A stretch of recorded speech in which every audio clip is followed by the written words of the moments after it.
Salve a tutti amici di Angolo Nerazzurro, bentornati sul canale. Vigilia di Genoa-Inter, andiamo quindi a vedere le ultime sul match di domani, le probabili formazioni, cosa aspettarci dalla partita anche dal punto di vista tattico, valutando che il Genoa ha cambiato allenatore da pochissimo e che De Rossi sulla panchina del Grifone ha portato comunque un bel po' di entusiasmo anche visti gli ultimi risultati. Prima di iniziare, come al solito, vi ricordo un bel like al video, l'iscrizione al canale, che sono delle operazioni semplicissime che però danno sempre un grandissimo supporto. Vi ricordo anche che domani sera, nell'immediato post partita, ci sarà la live con i nostri ospiti.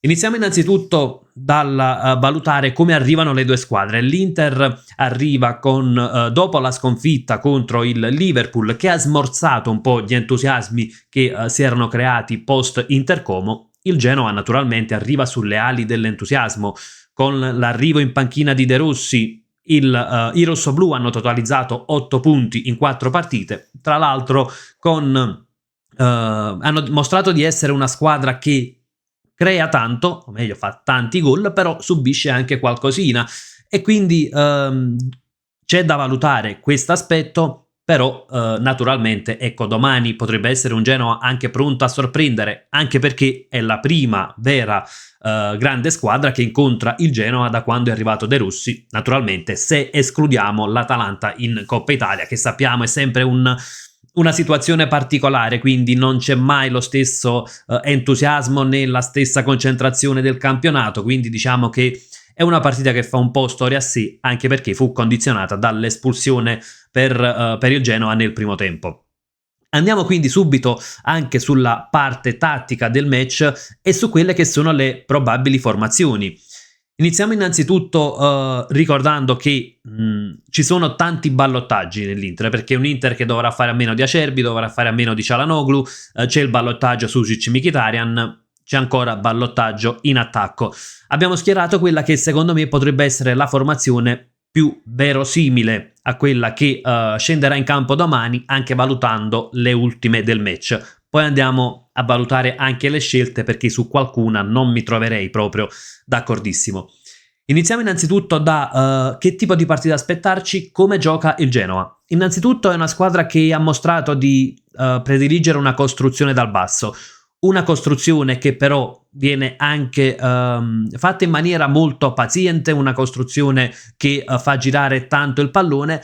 La sensazione però è che se vengono pressati i calciatori del Genoa potrebbero comunque concedere qualcosa se proveranno questa costruzione dal basso, e quindi potremmo trovarci ecco uno dei centrocampisti, magari la mezzala, che va a pressare sul difensore avversario. Naturalmente tanta aggressività anche a centrocampo, soprattutto ecco, come dicevo, sulla prima costruzione, cosa che potrebbe mettere in difficoltà il Genoa. Genoa che invece quando ecco, non riesce a costruire da basso poi finisce per alzare il pallone, quindi puntare al lancio lungo. Raramente sugli attaccanti, anche perché non c'è una grandissima fisicità in attacco, fisicità che in realtà ecco, più che fisicità altezza, perché sono circa 1,83 m entrambi gli attaccanti se non vado errato, e quindi ecco, non sono altissimi, nel senso che potrebbero comunque trovare delle difficoltà contro la difesa interista. Trovano invece tanta fisicità, ecco, per esempio in Norton Caffey, e tante volte ecco, si affidano anche al lancio dal lato di Martin, che non è altissimo, 1,80 m, però cercano queste verticalizzazioni sulle corsie esterne. E qui arriviamo ad un altro punto, lo sviluppo, perché il Genoa sfrutta le corsie esterne ma in maniera differente tra la fascia destra e la sinistra, perché a sinistra troviamo Martin che avanza e Thorsby che va a dare aiuto in questa situazione. In più di un'occasione, ecco, anche contro l'Udinese si è visto anche Vasquez che avanzava a dare aiuto, e quindi in questa condizione troviamo comunque un sovraccarico della corsia di sinistra, quindi in questa zona di campo ecco, troveremo magari Thorsby e Martin ad attaccare. Mentre sulla corsia di destra Norton Caffey sfrutta l'ampiezza, ma diciamo un po' più isolato. Occhio, perché potremmo anche trovarci questa situazione col Genoa che punterà a sovraccaricare la sinistra e poi far girare palla verso destra. Naturalmente non che il Genoa farà la partita, non comanderà il gioco quasi sicuramente, ma sono delle ripartenze a volte anche molto rapide del Genoa. Norton Caffey quindi a sfruttare l'ampiezza sul lato destro, mentre qui abbiamo Frenderup come mezzale e Malinowski come centrocampista centrale. In realtà anche qui c'è un ballottaggio, Frenderup dovrebbe recuperare, ma è pronto Masini. Malinowski contro l'Udinese, che agiva da mezzala destra, avanzava molto. Io mi aspetto che è un qualcosa che potrebbe fare anche domani con Frenderup magari un po' più bloccato per caratteristiche, quindi magari trovarci Malinowski in questa situazione, quindi un po' negli half space, Vitigna che va incontro all'azione, Colombo a fare più da centravanti. A quel punto poi cercheranno magari di crossare rapidamente, quindi arrivare velocemente anche al tiro. Ovviamente, vista questa situazione, sarà necessario il lavoro magari del quinto, della mezzala, poi arriviamo anche a quelle che sono le probabili scelte di Chivu, e del lavoro dell'altro quinto. Qui arriviamo già ad un primo punto. Qui in grafica vediamo Carlos a destra e Di Marco a sinistra. Sono le probabili formazioni, quindi è molto probabile, visto che da diverse fonti vengono riportati i due come titolari. In realtà io schiererei più Carlos sulla sinistra proprio per la fisicità di Norton Caffey. Ecco, Di Marco potrebbe un po' avere problemi a contenerlo, cosa che potrebbe fare decisamente meglio Carlos Augusto. Poi in realtà c'è anche un motivo in fase di possesso, ci arriveremo tra un attimo. Passando proprio alla fase invece di non possesso del Genoa, come avviene? E qui praticamente nello sviluppo abbiamo visto può diventare anche una sorta di 3-4-2-1, ma insomma non mi aspetto un Genoa particolarmente offensivo. In fase di non possesso cosa fa il Genoa? Sulla prima costruzione avversaria porta un pressing alto, quindi l'abbiamo visto contro l'Udinese, poi magari potrebbe snaturarsi perché affronta una squadra tecnicamente superiore rispetto alle varie Udinese, Cagliari che ha affrontato finora in campionato. Però io mi aspetto comunque che la posizione di Malinowski da centrale possa essere utile per alzarsi e andare a disturbare il nostro regista, che dovrebbe essere Zielinski, e non escludo che ci possa essere anche un pressing dal lato di Bastoni, quindi per evitare che l'Inter possa uscire facilmente sulla sinistra e quindi andare un po' a contenere la corsia più forte dell'Inter. Questo non significa che il Genoa farà un pressing altissimo, potrebbe essere anche un pressing volto magari a rallentare la costruzione, a disturbare più che portare tanti uomini. Non mi aspetto una squadra che vada a giocare uomo su uomo sugli avversari. Dopodiché cosa succede? Un Inter che naturalmente poi potrebbe essere costretta ad abbassare il regista, a sfruttare magari anche gli appoggi delle due mezzali, quindi quelli che dovrebbero essere Sucic da un lato e Barella dall'altro, e provare quindi a sviluppare così il gioco, magari verticalizzando subito, perché secondo me il Genoa può soffrire le verticalizzazioni rapide. Cosa fa invece poi il Genoa quando l'avversario poi passa alla fase di sviluppo, quindi dopo la prima costruzione? È una squadra che va a difendere in blocco basso. Blocco direi decisamente molto basso, con gli esterni, i quinti che si abbassano sulla linea del difensore a formare una difesa a 5, si abbassano anche i centrocampisti a stringere le linee e si abbassano così anche gli attaccanti, quindi troviamo una squadra molto compatta che lascia pochissimo spazio in questa zona di campo, e naturalmente non sarà facile trovare spazio appunto tra le linee.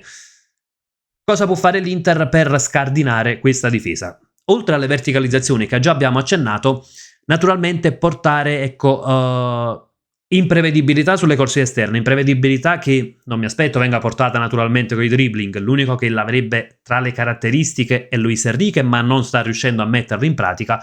Però può cercare di portare o superiorità numerica.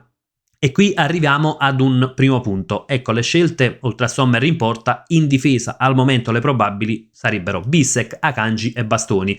Avrebbe un gran senso tenere Bissek sulla destra perché è uno che spinge tanto, e quindi con un Genoa che in fase di non possesso sarà in blocco basso sarà importante avere il quinto che avanza e che va a creare superiorità numerica. Da questo lato invece io opterei più per Luis Enrique, se non addirittura Diouf. Perché dico Diouf? Perché fa un movimento particolare, lo abbiamo visto quando è stato chiamato in causa. Ecco, Diouf molto spesso parte da qui per arrivare poi in questa zona di campo e quindi andare un po' a creare scompiglio tra le linee e portare magari anche un po' di tanti uomini, a creare un po' di densità in questa zona di campo, cosa che potrebbe un po' scombinare con la retroguardia del Genoa. O in alternativa, ecco, come detto, al limite Luis Enrique, che comunque ha gamba e riesce a spingere di più rispetto a Carlos Augusto. Carlos che invece potrebbe andare sulla sinistra, dove il titolare dovrebbe essere Di Marco secondo le ultime di formazione, naturalmente con Bastoni che va a spingere. I tre centrocampisti vengono riportati Barella, Zielinski e Sušić. Ci sono ballottaggi, io non escludo che sia Barella ad andare in cabina di regia, perché molto spesso abbiamo visto Barella in quella posizione quando mancava Çalhanoğlu, quindi vedremo quali saranno le scelte di Chivu. Personalmente mi piace anche Sušić in questa posizione, perché è un calciatore che riesce ad inserirsi, ad andare a giocare tra le linee e quindi portare densità dove o superiorità numerica, dove appunto il Genoa proverà a chiudere tutti gli spazi. In attacco Lautaro Bonni, ecco, è una scelta che io condivido pienamente, perché Thuram non sta mostrando un gran periodo di forma. Bonni e non più Esposito dall'inizio, per il motivo proprio che vediamo qui in grafica. Col Genoa che difende in blocco basso è bene avere un calciatore che magari, innanzitutto, se andrà a spostarsi, ecco, in questa zona di campo, ed è un qualcosa che lo ha fatto spesso Bonni quando è stato chiamato in causa, quindi mi aspetto anche che possano alternarsi, magari con Lautaro che va incontro e Bonni che attacca più la profondità, o che Bonni appunto si allarga e Lautaro che rimane un po' come punta centrale.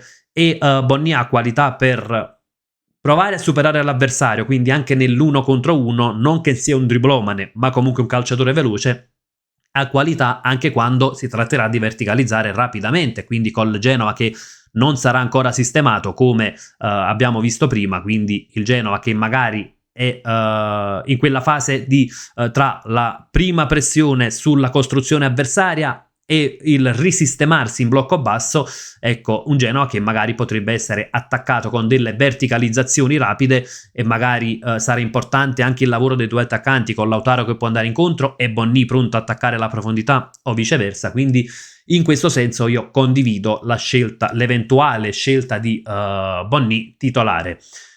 Perché non Pier Esposito? Perché ecco, per il tipo di partita, soprattutto dall'inizio, Pier Esposito potrebbe rimanere un po' ingabbiato tra le maglie della retroguardia del Genoa, quindi una squadra che difende in blocco basso solitamente è bene non dare punti di riferimento. Pier Esposito che però potrebbe essere poi utile a partita in corso, se il risultato si mette bene, per far rifiatare anche Lautaro Martinez e quindi poi concludere il match con Bonni Pier Esposito, o al limite con Thuram Pier Esposito. Oppure eventualmente, se dovesse esserci bisogno di una punta di peso, perché magari siamo in una condizione in cui lanciamo tanti palloni in aria, magari siamo in una condizione in cui facciamo tanti cross, ecco che potrebbe subentrare al posto di Bonni, se non addirittura andare, ecco, a formare quasi un attacco a 3, se proprio saremmo, ovviamente non ce lo auguriamo, ma negli ultimi minuti, e ci sarebbe ancora bisogno di sbloccare il risultato, con magari col Genova che potrebbe essere in blocco decisamente molto basso.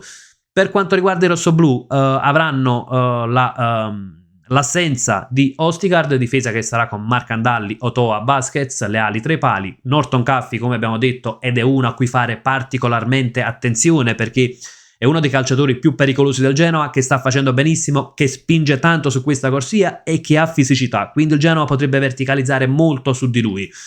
Frendrup, Malinowski, Torsby a formare la parte centrale del campo, come detto, con Torsby che si allarga molto perché ha comunque delle qualità anche da esterno praticamente. Martin a sinistra, che è un calciatore che sa spingere, ma occhio perché riesce ad essere anche bravo in fase difensiva, ed è proprio il motivo per cui opterei per Diouf o Luis Enrique. Colombo e Vitinha che comunque in ballottaggio con Ekuban.